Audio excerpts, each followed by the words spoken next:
የደቡብ ኢትዮጵያ ክልል ንግድና ኢንዱስትሪ ልማት ቢሮ ኃላፊ ወይዘሮ ሰናይት ሰለሞን በመግለጫቸው እንዳሉት የነዳጅ ስርጭትና ግብይት ስርዓትን ለመቆጣጠር እንዲያስችል ጠንካራ ግብረ ኃይል ተቋቁሞ በክልሉ በ12 ዞኖችና በ3 ሪጂዮፖሊ ከተሞች እየተሰራ ይገኛል።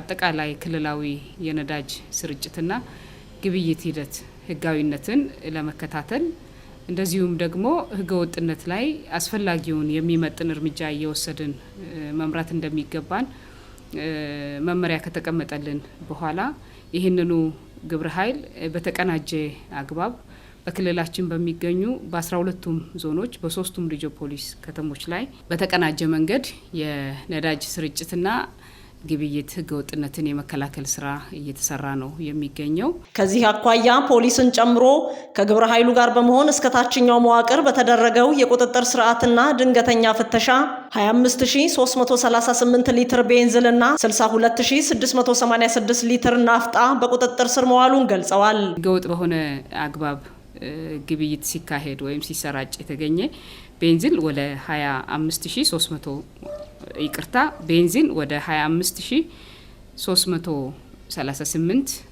ገነማ በቁጥጥር ስር ማዋል ተችሏል።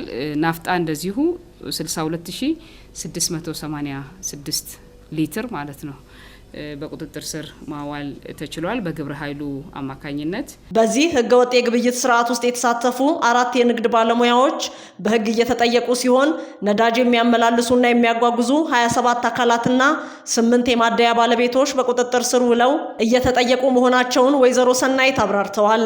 በዚህ በነዳጅ ህገወጥ ስርጭትና ግብይት ሂደት ውስጥ የተሳተፉ ተዋንያኖች የንግድ ባለሙያዎች ወደ 4 የሚሆኑ እንደዚሁ በህግ እየተጠየቁ ነው ያሉት።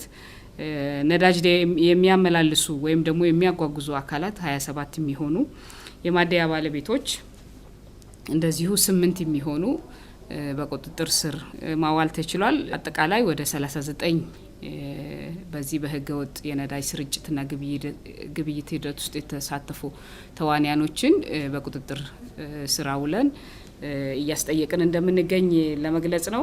በዚህ መነሻ ህገወጥ የነዳጅ ግብይት ውስጥ የገቡ 8 ማደያዎች መታሸጋቸውንም ጠቅሰዋል።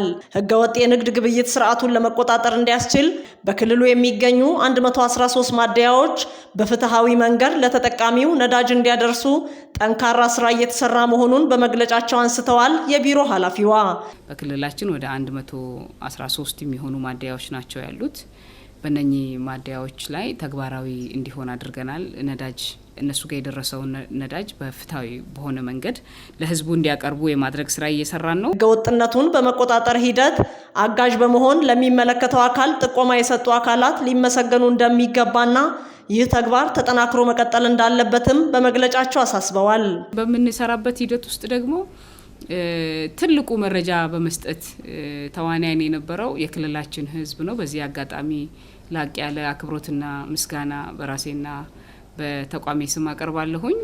ከነዳጅ አኳያ እንደ ሀገር የተቀመጠው አግባብ እንዲተገበር ሁሉም መረባረብ እንዳለበት አሳስበው ለተግባራዊነቱም እንደ ቢሮ ጠንካራ ክትትል እየተደረገ መሆኑን አስረድተዋል። ወይዘሮ ሰናይት በመንግስት በኩል የተቀመጠውን የቁጠባ መመሪያ ደግሞ መግለጽ አያስፈልግም። ነዳጅ የሚጠቀመው ህብረተሰብም የክልላችን ህዝብም አጠቃላይ ደግሞ በግብይት ሂደቱ የሚሳተፉ ተዋንያንም ይህንኑ የቁጠባ መመሪያ የሚጠበቅባቸውን ኃላፊነት መወጣት አለባቸው የሚለውን ለመግለጽ ነው።